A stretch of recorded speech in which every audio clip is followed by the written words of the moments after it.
Welcome to the Life Podcast. 那个量不是问题，主要是那个，只要你那个钱到位，那量不是问题，都可以的。因为它那个油墨油那个印刷的是不一样的。印刷不一样是吧？对啊，因为你仔细看一下，它那个选票的那个印刷是不一样的。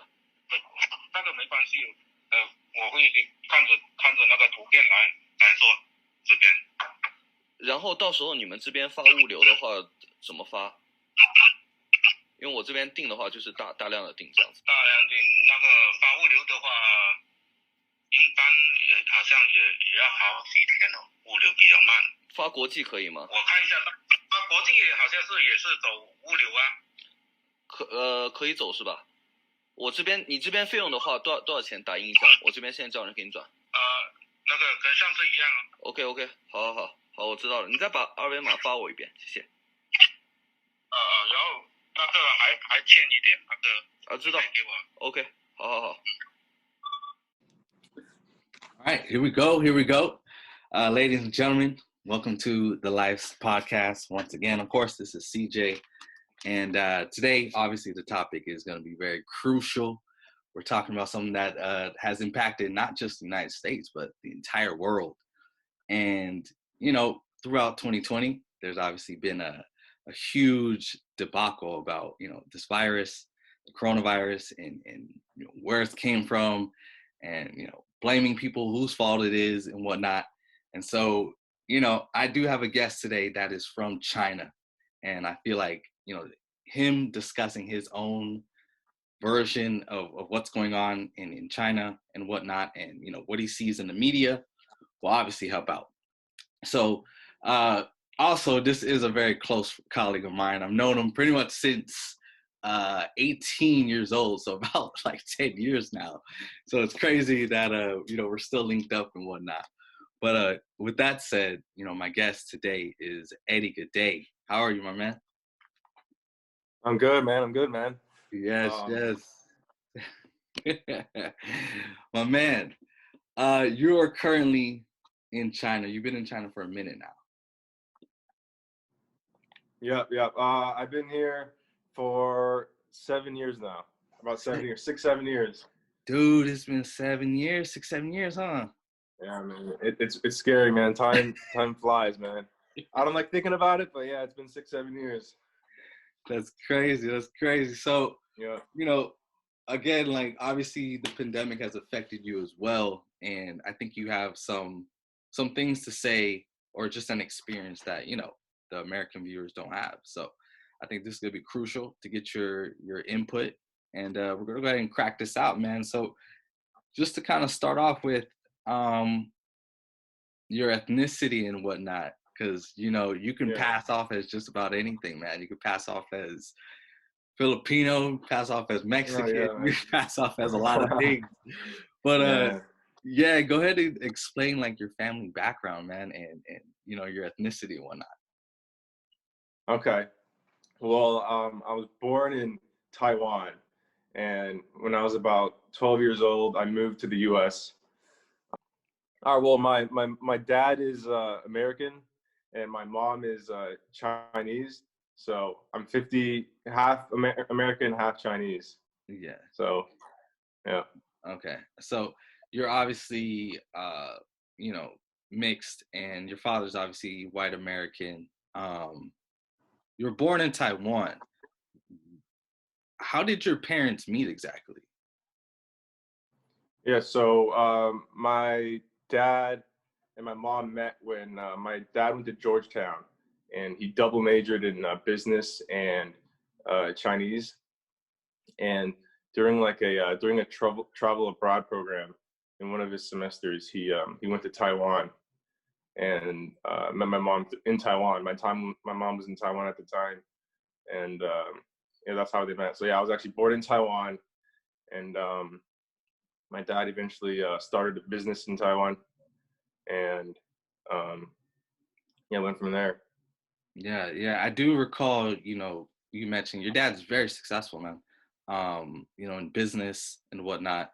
and obviously that's pretty much rubbed off on his kids for the most part. I know your older brother does some great things in business as well. So, I do know that you're very successful in that department, and I'm sure you're eager to take on the reins or whatnot. But that's for another discussion.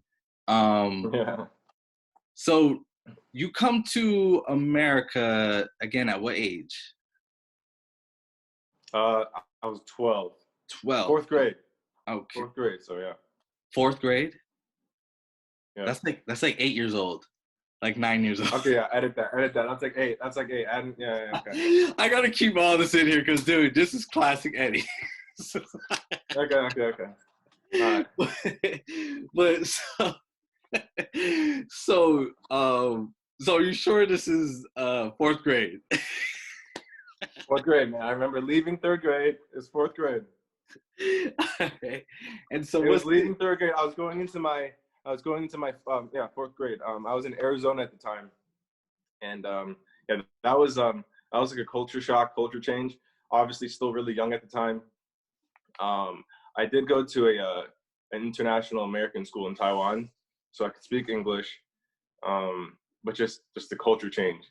So it was kind of a shock to me. So it did take me, just from a cultural standpoint, it did take me like 2 to 3 years just to get used to everything.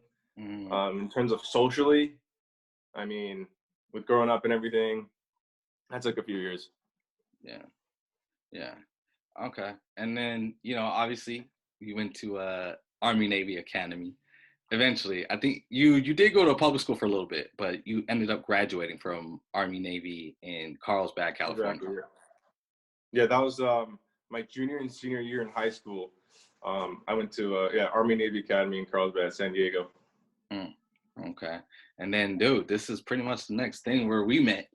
It was Cal State San Marcos, man. I remember you showed up a few days later than everybody else. And so it's crazy. I remember opening the door and it's like, boom, there's Eddie right there. Yeah, man. Dude, I remember, man. Yep. Honestly, the rest is history. We're definitely not going to get into like the party and shit, right. And all that stuff. But damn, we had a hell of a time, bro. Yeah. It was cool, man. It was cool.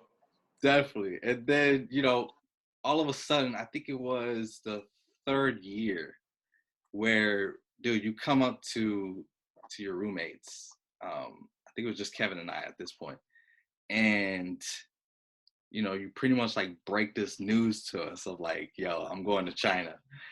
I was like, what? I kind of just did it. I just kind of casually pulled up on it. I was like, yeah, I'm going to China. Yeah. Exactly. It was like, yeah. Go ahead.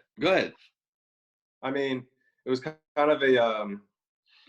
of just like a decision I had made after I had a conversation with my dad. We were went on a family trip, and that was my junior year. I remember I was never a good student. Was never about to study. You know me, man. I appreciate I was behind on some credits. I was like, yo, this college thing really ain't about me. So I was really looking for something. Wasn't looking for something. I was still pretty young at the time. When you're like second year or third year in college, for me, I still didn't know. I didn't have a clear understanding of what I wanted to actually do. So when my dad suggested, maybe go to China. I got the Chinese background. That's something I was like, okay, I'm up for it. Yeah. Well, and another thing is, my brother was actually already there, so that was actually probably, I would say, 50 to 60% of the reason why I was like, okay, yeah, my brother's there. I'm not going to be alone. Yeah, and it's very important to mention as well. You speak Mandarin fluently. Yeah. Yeah. So, actually, I had never studied Chinese. It was more of when I was younger in Taiwan. My family would they'd be speaking Mandarin around me, so it was something I picked up. In my head, but I had never actually studied Chinese at school. So actually, it took me 2-3 years when I got to China. It took me 2 to 3 years to pick everything back up.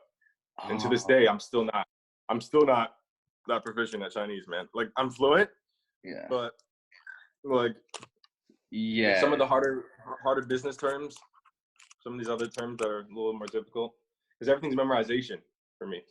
I don't know, like, I don't have a foundation, you know what I'm saying? Like, I don't know the ABCs of Chinese. So everything is just, yeah. So you're probably, you know, I'm probably not as good as Chinese as you think I am, but Yeah. I'm definitely still fluent though. I can Yeah, for definitely, sure. I mean, culturally, I'm kind of here. yeah. I mean, how do you say today is Sunday? 今天是礼拜天. That's crazy. I can't even. I'm not even gonna bother repeating that. That's crazy. That's that has to be one of the more difficult languages in the world.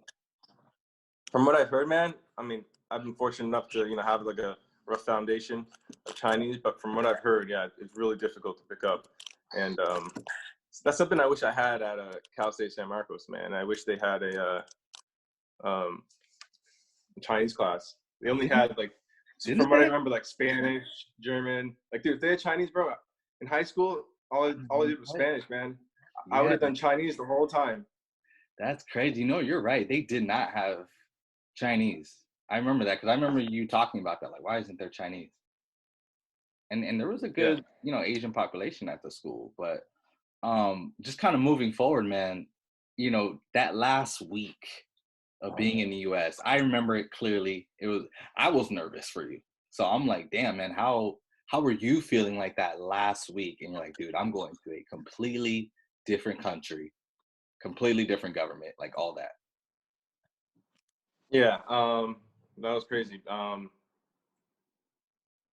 mean, I didn't give it too much thought.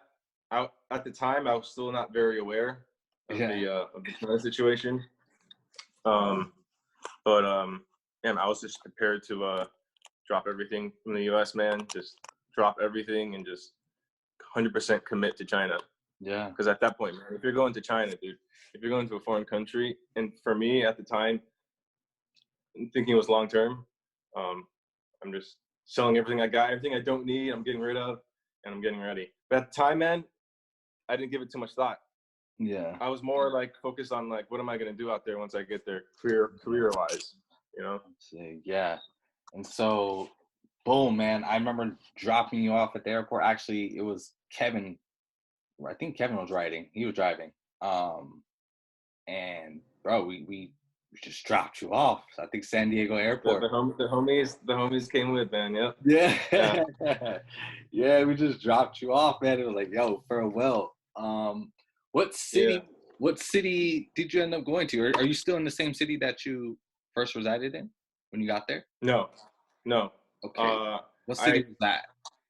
I was at Shanghai. Shanghai. Which is popping. Shanghai is popping. Shanghai is that's the capital, yeah. No, well, Beijing is. Shanghai, yeah.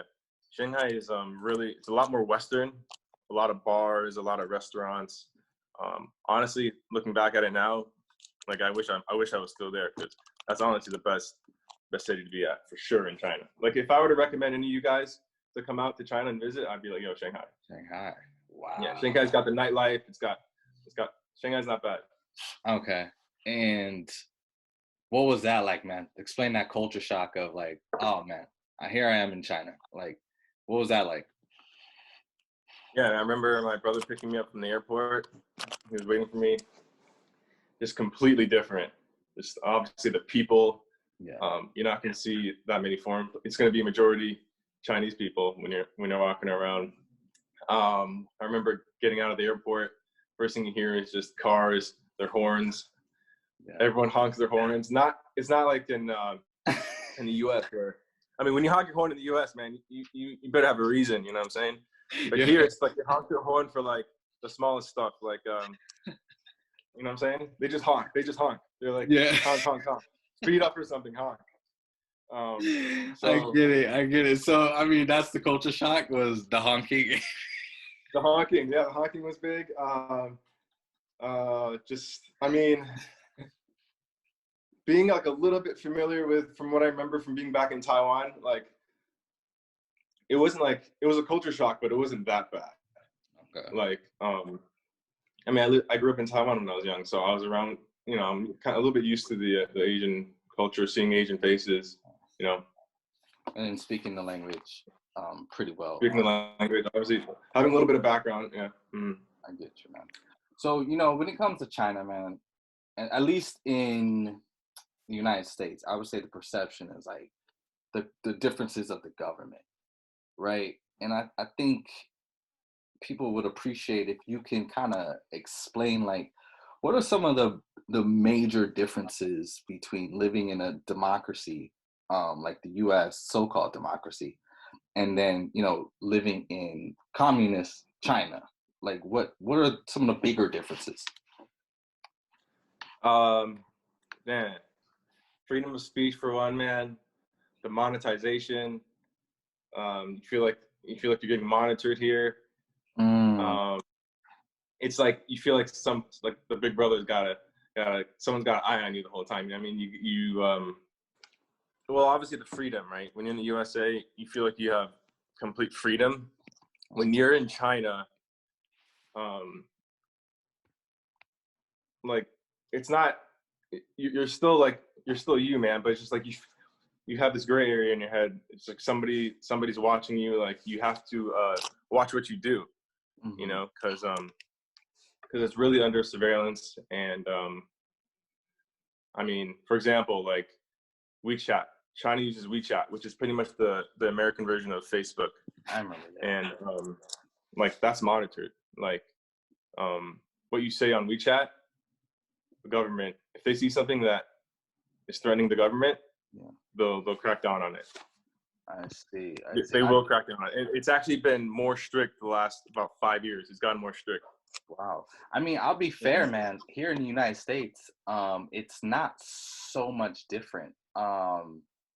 I would say at least there's a bit more transparency within your surveillance because you know, like the government's looking at your shit. Like that's automatic. But in terms of like here, you know, these companies like Twitter and YouTube and Facebook, you know, they're monitoring your stuff too, and then they're selling it out to like private corporations. And you know, sometimes these private corporations are actually based in China, so it's actually kind of sketchy, if you dig what I'm saying. Okay. Yeah. So just in the sense of like, again, kind of going back to the question of like the surveillance, are there more like just cameras like out in the streets, like stores, maybe like what do you call it, like signal lights, stuff like that? I mean, you see that in the movies where it seems like a lot of surveillance. Yeah, a lot of the more developed areas.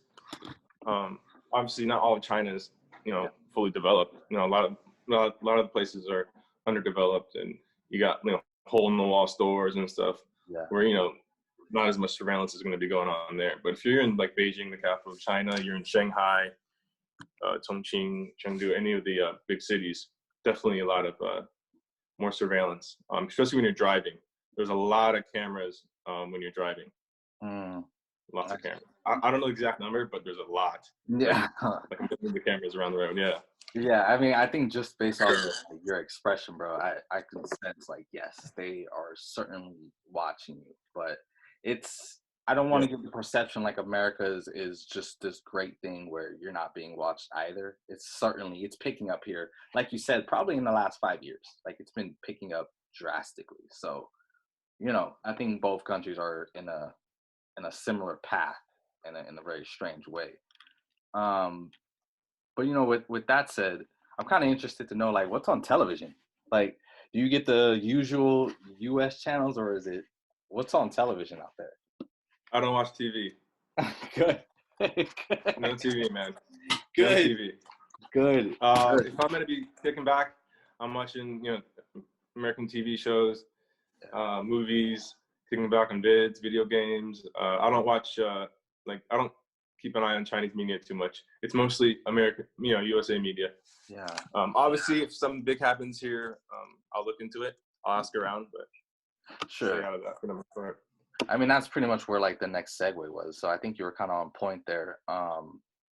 Just in terms of like, I was gonna ask like who controls the media, right? I'm sure the government has their hands in that, but am I on track with that? Like, it's pretty much the government that controls most of the stations and what you guys see, stuff like that.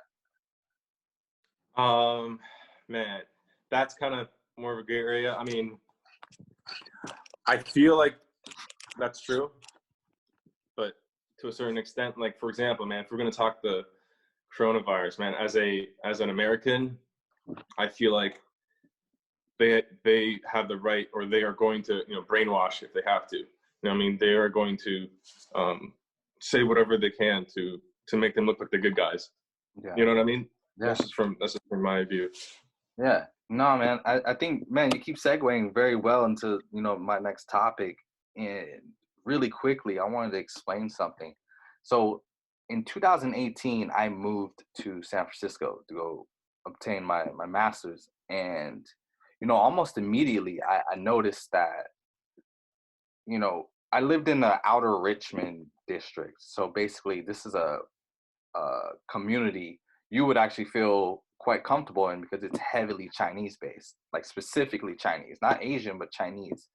And I noticed even in 2018, like it would usually be Chinese and older Chinese that would wear like masks. And 2018, that sounds weird. Obviously today it's normal, but I noticed it and I was like, man, what is it? Like underlining issues? Like why are they wearing masks? So now that we see what's going on today, it's kind of strange. Was it like that when in 2018? Like how long have Chinese been wearing masks? I mean, not that, Chinese wearing masks, not many people wear masks. And before this pandemic, not many people would wear masks. Sure, I would say like out of 30 people, maybe one. So the whole masking, I understand where they're coming from. If you're in China, the pollution here, the pollution is an issue. So although this has gone a lot better these last few years, but when I first moved to China, man, I remember there was a day where so the pollution, they go by like a ranking system, right? So like 0 to 100 is safe for outdoor activity, and then once you get to like 150, 200, that's when it's like stay indoors, maybe keep your window shut. Yeah. But then one day when I was in Shanghai, it got up to 500. Wow. 500, which is more than double the more than double like the standard. And I remember just looking around, just seeing like just everything was great. It was as if the pollution was fog. Like but it was pollution, bro. It wasn't fog. Like, how you guys have the marine layer in Cali, man? Yeah. Yeah. So it was really bad. That's insane. But yeah, it's gotten better now. But for the mask thing, so yeah, for that day, bro, you're not even going outside. If you are, you're probably gonna be wearing a mask. It'd probably be a good idea. But out here, before the pandemic, man, you're not really wearing a mask. That's insane. But yeah, I'm surprised in San Francisco, man. Yeah, Chinese people wearing masks. Yeah. And it's like it was common. Like obviously it wasn't all of them, but if I had to put a number on it, I would say, bro, like anywhere from like I don't know, maybe 20 to 30% would like they were just wearing masks. And like you just be on the bus and you kind of just like, damn, why are they wearing a mask? So very, very a little sketchy again. That's interesting. That's interesting, yeah. Yeah, but moving on, man. So out here in the United States, we started to peek into like this conversation of coronavirus around like December 2019. And then, officially January 2020 is when, President Trump came out and pretty much stated, we have coronavirus issue. And that's when the WHO, World Health Organization came out and stated it as well. So I guess I want to ask for you, since, our crisis started in January, when did, your media and your government inform you of this coronavirus? All right. So I remember I had just come back from Christmas break. I was just in the U.S. for Christmas. I came back January 2nd, and it was shortly after that the virus hit. The official day, I don't remember, but it was like around January.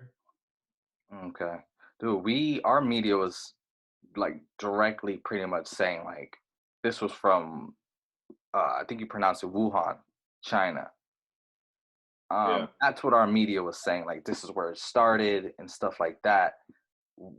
What was your media saying around that time of January, February? Like, where did they say it started from? I didn't ask specifics at the time. I was going off media. They Yeah.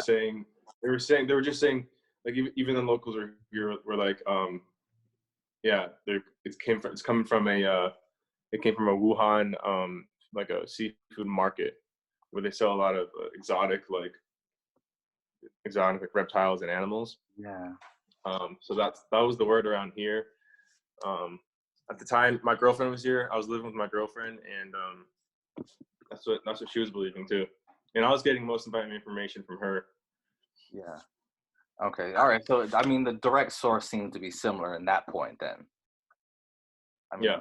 Starting. Yeah. Okay. Yeah. So at the time when it first came out, I would say most people were believing it came from Wuhan, but from who exactly, we don't know. Like later on, man, I asked my colleagues, because I just want to get some perspective on what the locals believed, and they said somehow it came from the U.S. somehow, and how it was crazy. Yeah, it's a sketchy story because I know there was like Harvard like professors / scientists that went out to Wuhan and stuff like that. So Yeah. it could certainly be like a combination of both, if that makes sense. Well, honestly, man, we don't know where it started, man. Honestly, we don't know like who started. You know what I'm saying? We don't know who. Sure. We honestly don't know. We don't have the concrete facts. Like we don't know. Okay. But I just believe it came from China, man. Uh, like Trump said. I don't know if that was the best idea to declare it like that, but like when I asked my colleagues, man, I'm not like, you guys serious? Like, you guys really believe it came from the U.S. It came from us? I'm not trying to get into all that. I was just like, wow. I was like, internally, I was like, inside, I was like, dang, these guys really believe it came from the USA. Like, so I'm thinking like, wow, you guys got brainwashed. Yeah. Are you close to Wuhan? No. Okay. No. Okay. All right. So what was the behavior, man, of the city like around this February time now? Like, how's everybody behaving? What's the city looking like? I know you mentioned like something about Ghost Town or something like that. Yeah, man. That was actually, out of my like 6-7 years here, that's probably one of the scariest times of my time in China, man. Because at the time, man, it was still pretty unknown, man. Nobody knew much about it. And when we heard like cities on lockdown, man, like no one can go outside unless it's for the essentials. You know what I mean? You're going out to like Walmart, get some. But at the time, man, I was like pretty scared. Honestly, I was like, if I were to go outside and go shopping, obviously you gotta wear a mask. Like I'm getting whatever I need to get when I come back. Like I'm rubbing my groceries, all the packaging with like hand sanitizer and stuff. With like, you know what I'm saying, with towels and stuff. Like at the time, I was really paranoid, man. Yeah. I mean, sometimes I ask, like, what would you do, man? Like Right. at the time, it was like pretty unknown, man. This virus was like pretty unknown, and city was on lockdown. That's right. Crazy. I mean, man. It's crazy how of course you would feel that way, especially when you start hearing that it's from your country. Then I'm sure that's what drives the paranoia even more. But what I'm so like curious about is the fact that the U.S. in terms of deaths and even contractions, we're just so much higher in the rates. So it's very strange. Like, why do you think that's happening? Just in a personal opinion, like why do you think the U.S. has such high rates compared to China, where it essentially started? I mean, well, I think that's one thing China's maybe done better than us is, I mean, the government was, I mean, when they say lockdown, you can't go outside. I mean, they mean it, man. You know what I mean? Like if you go outside, you have to wear a mask. If you don't wear a mask, they'll let you know, if you know what I mean. Yeah. So when the government,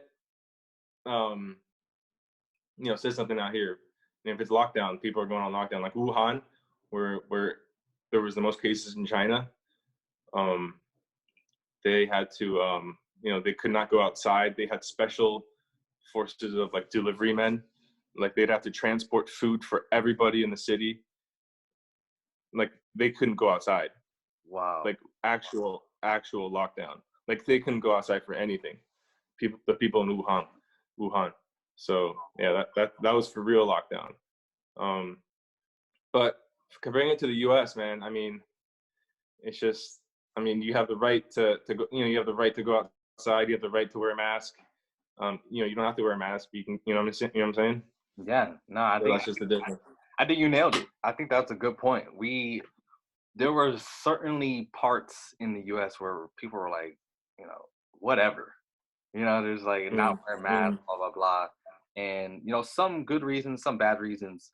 But, we certainly, it sounds like we had a little bit more freedom in that sense of, wearing masks, not wearing masks.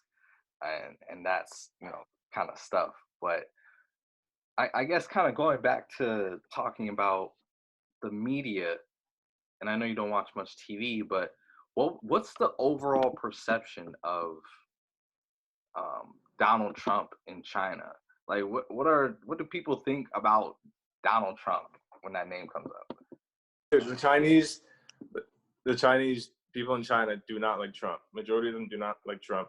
The economy has taken a huge hit since Trump.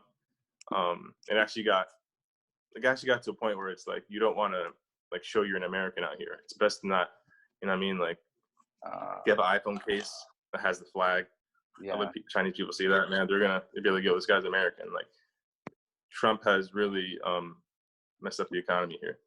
Oh, I get it. Especially since the virus and stuff. I mean, it started with the tariffs, right? The tariffs didn't help, and then now with the virus. So China has seen better days, but I think they're recovering slowly. I see. Wow. So so the perception is relatively not cool. What is there a difference? Not cool. Is there a difference between like Joe Biden? Like, is there a different perception with him? Well, that's yet to be seen, but I feel like they might like Biden a little more. Okay. Yeah. I mean, yeah. I mean, I can go into the whole nitty gritty about how the Chinese do associate themselves quite closely with liberals and Democrats and stuff like that. But I won't get into that whole mix. Yeah, maybe best to stay away from. Yeah. No. Yeah, I know what you mean. Yeah, dude. So really, honestly, this is like the last, part of the interview. Really, is just like the current status of China, right? And understanding, with the city that you're in, at least right now, what is the status of it? Like, what's the health like? What are people doing? Is the behavior different from February? Everything's back to normal. When you say normal, when you say normal, what do you mean? Normal is just. I mean, it's still not the same as before the whole pandemic started.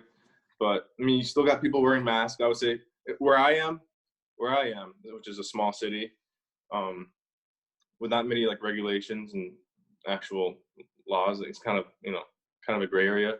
Like 50% of the people are wearing masks. If you were to go to like a big city like Shanghai or Beijing, most of the people are wearing masks.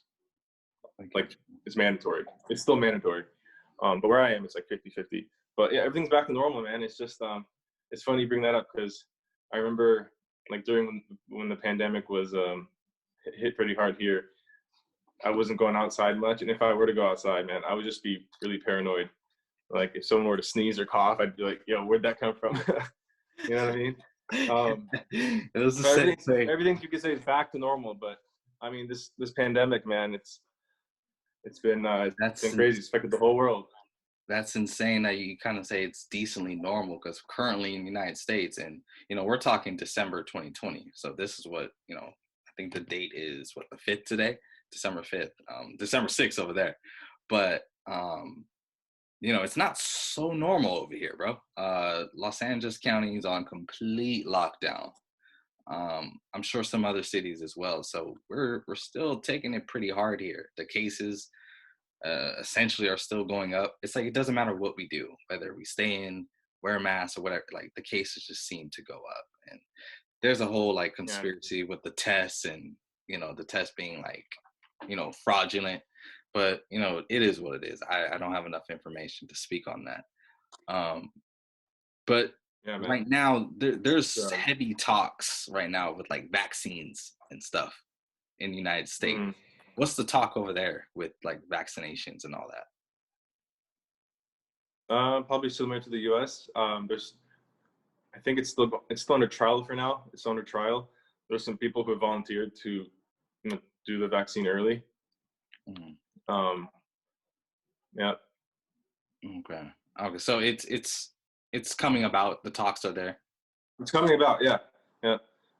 As far as like who's gonna come out with the first vaccine, China or U.S., I'm not sure about that.